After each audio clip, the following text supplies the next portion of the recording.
Soda bikarbona je siguran i učinkovit prirodni pripravak koji se može uspješno koristiti u vrtu za borbu protiv određenih štetnika, bolesti pa čak i korova. Ona ne šteti ljudima, biljkama, biljnim proizvodima i korisnim insektima, uključujući pčele.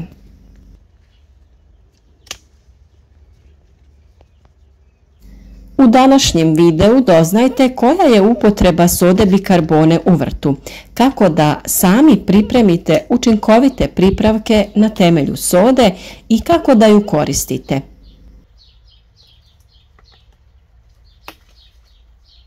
Evo nekoliko popularnih primjera upotrebe sode bikarbone u vašem vrtu.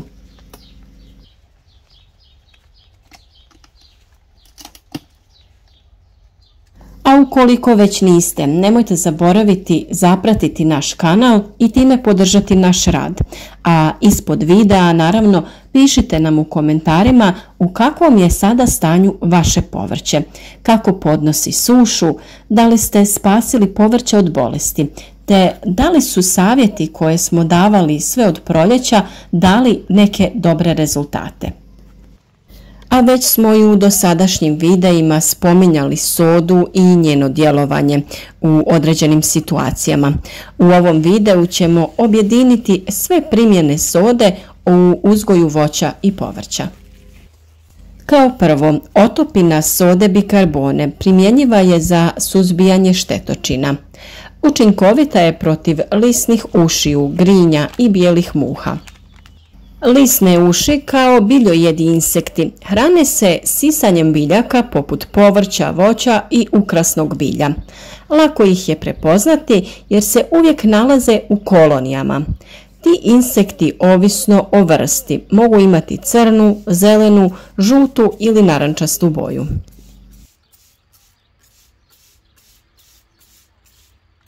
Sa druge strane imamo grinje. Protiv njih je soda bikarbona također jako učinkovita. Grinje su paučnjaci, među ostalim uključuju i crvenog pauka koji se često nalazi u biljkama.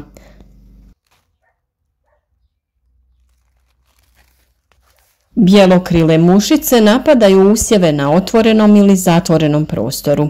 Svi ovi štetnici hrane se sisajući sok biljaka i potrebno je praćenje stanja.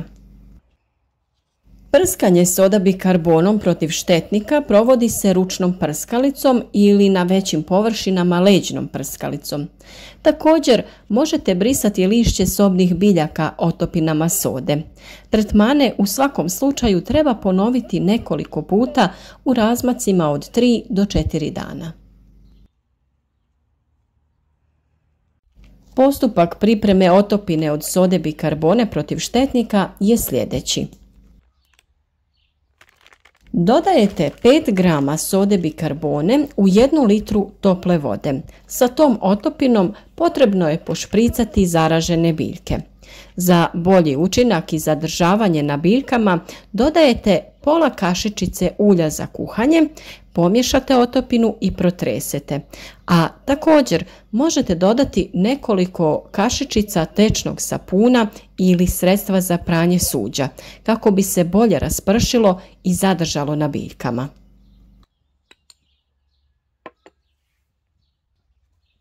Otopine sode bikarbone pomažu i u borbi protiv gljivičnih oboljenja biljaka. Koriste se u borbi protiv bolesti kao što su pepelnica, peronospora, mrlje lišća.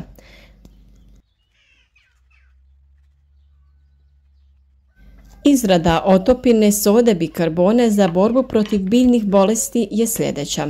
U 1 litru tople vode dodajete pola male kaškice sode bikarbone i malo sapuna. To sve pomiješate, protresete i sa tim tretirate zaražene biljke.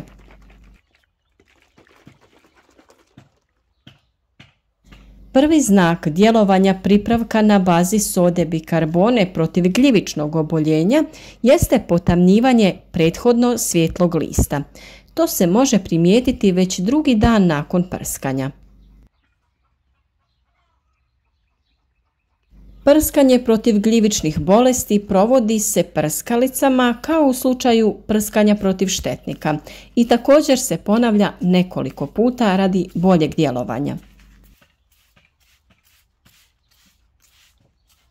Dodavanje ulja, sapuna, tekućine za pranje posuđa otopinama na bazi sode povećava prijanjanje pripravka na same biljke.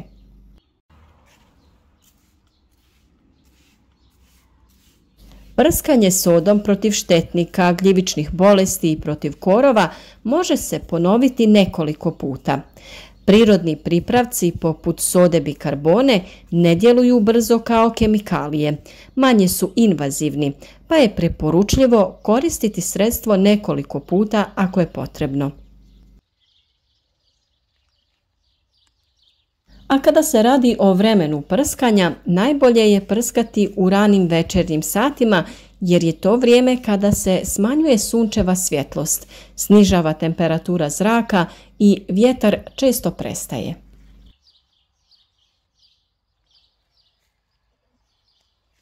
Soda bikarbona koristi se i kao sredstvo protiv korova na mjestima poput praznina između kamenja ili između pločica, kao na primjer na vašoj vrtnoj stazi.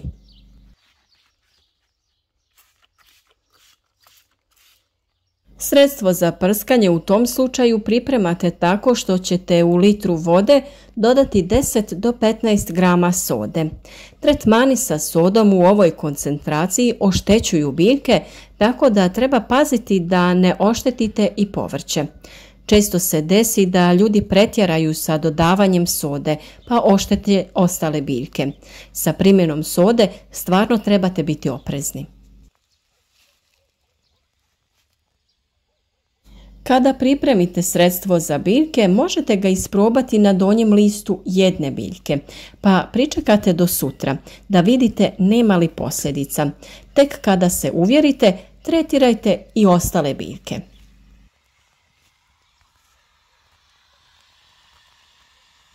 Mravi igraju korisnu ulogu u vrtu, ali kada ih je previše, humci koje stvaraju otežavaju usjevima puštanje korijenja. Njihovu bi populaciju tada trebalo ograničiti. Kako se pokazalo, soda bikarbona izvrstan je prirodni pripravak za mrave u vrtu. Treba je posipati na mjestima gdje se mravi okupljaju i već drugi dan primijetiti ćete da mravi izbjegavaju taj prostor. Druga upotreba sode bikarbona je produljenje vijeka rezanog cvijeća. Otprilike pola kaškice sode bikarbone treba staviti u vazu sa vodom i pomiješati. Pripravak smanjuje uvenuće vašeg cvijeća. A kako biste se riješili puževa iz vašeg vrta, sodu bikarbonu možete koristiti na dva načina. Prva opcija jeste da pospete direktno po puževima. Ako vam se ovaj postupak čini previše okrutno, jednostavno pospite sodu bikarbonu oko posuda sa biljkama ili oko biljaka u vrtu i tako puževima prepriječite put do biljke. Kupusna muha i lisne sovice najčešći su nametnici na kupusu. Kako biste ih se riješili, pomiješajte sodu bikarbonu sa bilo kojom vrstom brašna, može poslužiti i obično pšenično bijelo brašno. Omjer je 1:1 soda i brašno, te to sve dobro izmiješajte. Pospite pripravak po kupusu, a gusjenice će to pojesti i uginuti u roku od 1 ili 2 dana. Poznato je i da prljavi vrtni alat brže hrđa, a ujedno se njime prenose i bolesti sa biljke na biljku. Primjerice, režete li škarama paradajz zahvaćen plamenjačom, pa nakon toga zdravu biljku paradajza, a škare u međuvremenu niste očistili. Veća je vjerovatnost da ćete zaraziti i tu zdravu biljku. Pripremite litru vode, dodajte 2 čajne kaškice sode bikarbone i 2 čajne kaškice deterdženta za posuđe. Tkaninu umočite u tu otopinu i očistite vrtni alat, prljave posude za biljke, pa čak i vaš vrtni namještaj. A već smo pričali o kiselosti zemljišta. Prije sadnje biljaka morali bi znati koji je pH faktor zemljišta. Test možete uraditi i pomoću sode bikarbone. U male staklene posude skupite uzorke zemlje iz različitih dijelova vašeg povrtnjaka. U pola posude zemlje dodajte jednaku mjeru octa, to jest alkoholnog sirćeta. Ako se zemlja počne pjeniti, znači da je alkalna, to jest da je njen pH iznad 7.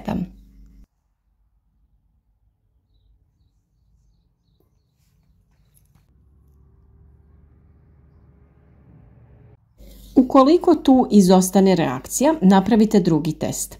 U pola čaše vode dodajte pola čaše zemlje da dobijete neku blatnu konsistenciju.